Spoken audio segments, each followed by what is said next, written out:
The final seconds of an air crash is the most haunting and soul-stirring scenario any human can find themselves in. As a mere passenger, your entire life flashes before your eyes as your soul fills up with existential dread. But the pilots don't have this luxury. They are in charge of everyone and must look for solutions. More often than not, looking for a solution is a futile task. Pilots, like passengers, accept their fate and let out eerie final phrases. These are some of the most emotional last words from pilots about to crash. Number 7. Death of a president. This fateful air crash was one that shook the entire world and brought the entire nation of Poland to its knees. On the 10th of April 2010, a Tupolev Tu-154 aircraft operating Polish Air Force Flight 101 crashed near the Russian city of Smolensk, killing the Polish president, Lech Kaczynski, his wife Maria, 87 high-ranking officers of Poland, as well as 7 crew members. The group traveled from Warsaw to attend an event commemorating the 70th anniversary of the Katyn massacre, which was not quite far from Smolensk. The city of Smolensk was not known for its air infrastructure. Their transport system was based around its rail link to Moscow. The only commercial port in Smolensk was too small to handle the Polish Air Force 101, and this would prove to be a key player in the fatal incident. The other key players were the crew members. Popular notion dictates that the pilots who fly presidents are in the top 1% of pilots, the creme de la creme of the aviation industry. But in Poland, this was not true. In fact, the presidential crew for that day were a bunch of novices. They had no simulator training and lacked foundational principles of modern cockpit teamwork and communication. Towards the end of the flight, the plane was at a height of 65 meters above the ground, 23 meters above the runway level. The altimeter emitted a chime, indicating that they were dangerously low, and the Terrain Awareness and Warning System, or TAWS, kept repeating the words, "pull up." The captain spotted trees through the fog, emerging dead ahead. He jammed the thrust levers, hoping to get some elevation, but it was already too late. Listen to the final haunting seconds from the captain.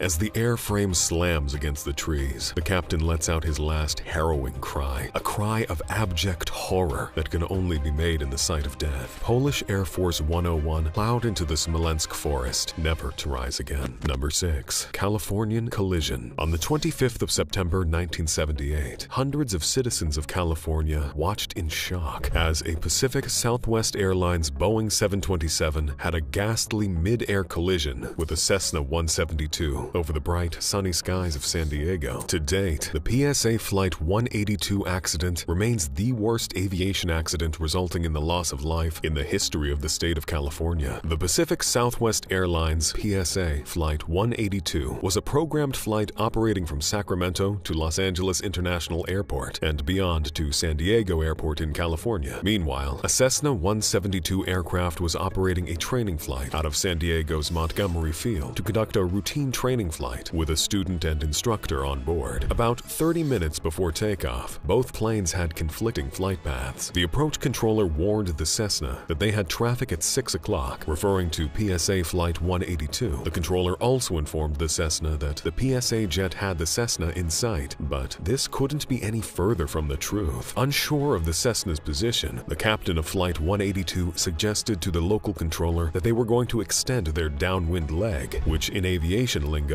means you keep tracking parallel to the landing runway. Traffic in your vicinity. A PSA jet has you in sight. This was the final warning given to the Cessna pilot, but it was never acknowledged, and that was when the impact happened. The 727 of Flight 182 plowed directly into the Cessna with colossal force, ripping the little single-engine plane apart in midair and killing both pilots instantly.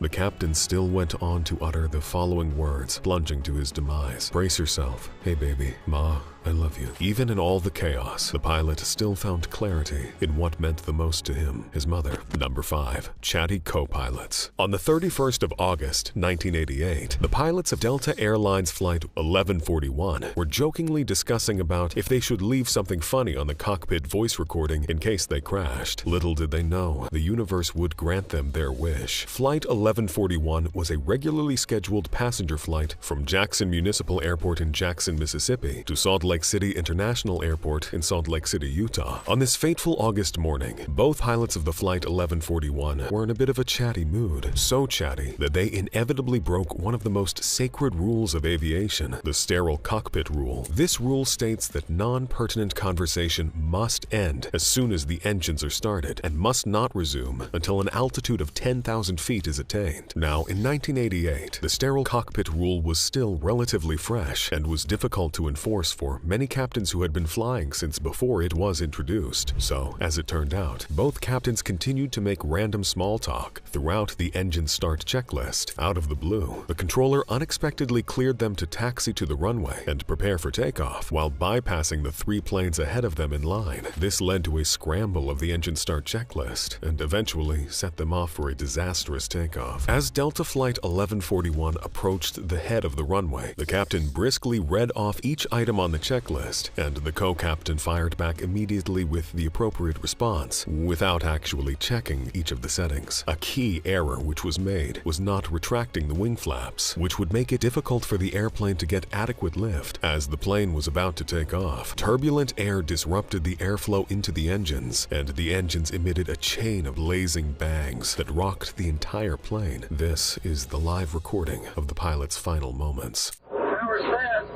Engine estimates look good. Airspeed coming up both sides. Just like it. Got an engine brake. Thank you. 941.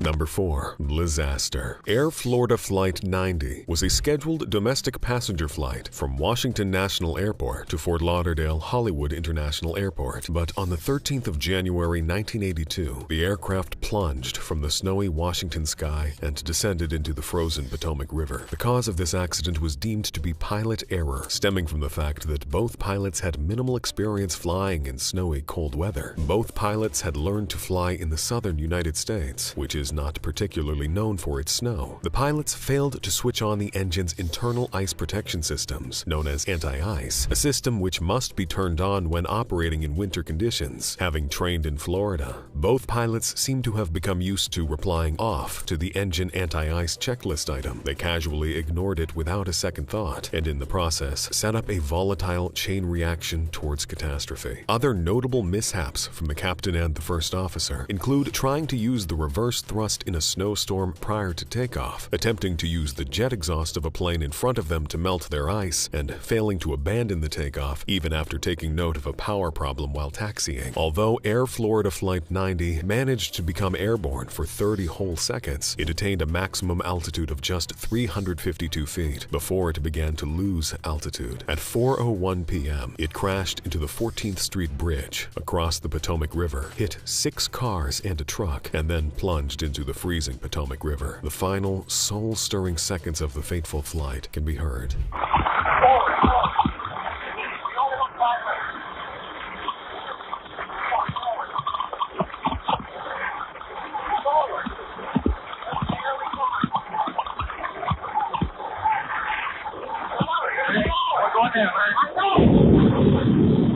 Number 3. Miracle on the Hudson. U.S. Airways Flight 1549, dubbed as the Miracle on the Hudson, is the flight of a passenger airliner that made an emergency landing in the Hudson River on January 15, 2009. It was a regularly scheduled U.S. Airways flight from LaGuardia Airport in New York City to Charlotte and Seattle in the United States. On this historic day, 150 passengers and 5 crew members came face to face with death thanks to a couple of geese. Yes, a flock of Canada geese almost sent 155 people to their doom. On collision, both engines were severely damaged and caused an almost complete loss of thrust. Captain Chesley Sully Sullenberger III made numerous attempts to restart the engine, but they were ultimately futile. He notified air control in LaGuardia that he was returning to the airport, but the plane was on an automatic and continuous descent, and Sullenberger believed that it would be unable to reach LaGuardia. Shortly thereafter, thereafter. He informed air control that he was going to attempt a high-risk and atypical water landing in the Hudson River. At approximately 3:29 p.m., Sullenberger announced over the intercom, "This is the captain. Brace for impact." This is the live recording of the final 20 seconds before Sullenberger took matters into his own hands and tried to rescue the lives of 154 occupants. Package 1529 over the George Washington Bridge wants to go to the airport right now. Wants to go to our airport. Check. Does he need assistance? Yes, it was a bird strike. Can I get him in for runway 1? Runway 1, that's good. Package 1529, turn right 280, you can land runway 1 at Teterboro. We can't do it. Okay, which runway would you like at Teterboro? We're going to be in the Hudson. National Transportation Safety Board officials described it as the most successful ditching in aviation history. After landing in the Hudson, the plane remained buoyant, thanks in part to the partly empty fuel tanks. Passengers and crew exited the plane via the forward rafts. Local ferries and emergency responders were on the scene within minutes. A number of the passengers were treated for hypothermia, but only 5 people suffered more serious injuries. Number 2. Fire in the hole. ValueJet Airlines Flight 592 was a regularly scheduled flight from Miami International Airport to Hartsfield-Jackson Atlanta International Airport. The airline was already infamous for its poor safety record before the crash, but this accident amplified their suboptimal operations and brought widespread attention to the airline's problems. On a sunny May afternoon in 1996, Flight 592 was delayed for 1 hour and 4 minutes due to mechanical problems, the first ominous sign of terrible things to come. At 2:04 p.m., the plane took off from the runway and began a normal ascent. Just 6 minutes later, the passengers started to smell smoke, and the pilots heard a loud bang in their headsets and realized that the plane was losing electrical power. The 105 passengers shouted, "Fire! Fire! Fire!" making a flight attendant enter the cockpit and inform the flight crew of a fire in the passenger cabin. The captains immediately asked air traffic control for a return to Miami International Airport due to the increasing smoke in the cockpit and cabin, and this was how the conversation went. For the 592, roger, turn left heading 270, descend and maintain 7,000. 7,092. What kind of problem are you having? Smoke in the cabin.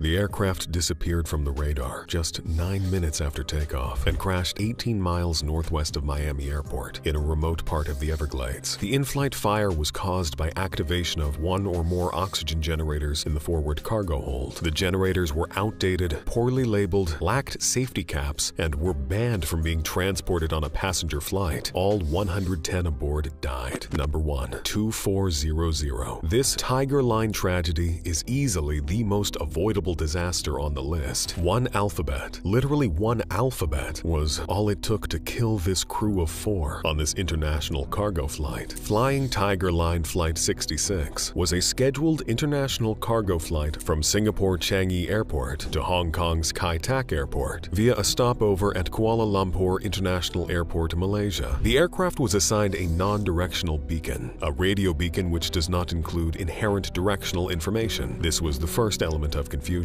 During descent, the flight was cleared to KL with a Morse code of KL. Now, KL was also the code for Kuala Lumpur, making this the second element of confusion. The crew was unsure to which point they were cleared and were unsure of which approach was actually going to be conducted. Now, the third element of confusion proved to be the fatal one. Air tower control radioed to the flight, Tiger 66, descend 2400, which is 2,400 feet. The captain interpreted this as descend to 400 and replied with OK 400, which meant 400 feet above sea level. So essentially, Tiger Line was 2,000 feet too low. Multiple clear warnings were given by the onboard ground proximity warning system, which were all ignored totally by the crew, and the aircraft impacted a hillside 437 feet above sea level, killing all 4 crew members, which included 2 pilots, a flight engineer, and an aircraft mechanic. Before the deathly impact, this was the state of the cockpit.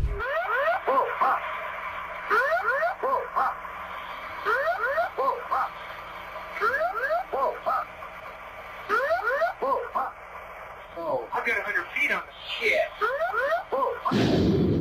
The final words of pilots often vary from panic to emotional to existential to even calm at times. These words cannot even begin to describe the myriad of emotions and thoughts that would be racing through their minds while they stare Lady Death in the face. If you enjoyed this video, check out our other awesome videos on the channel. Thanks for watching, and we'll see you next time.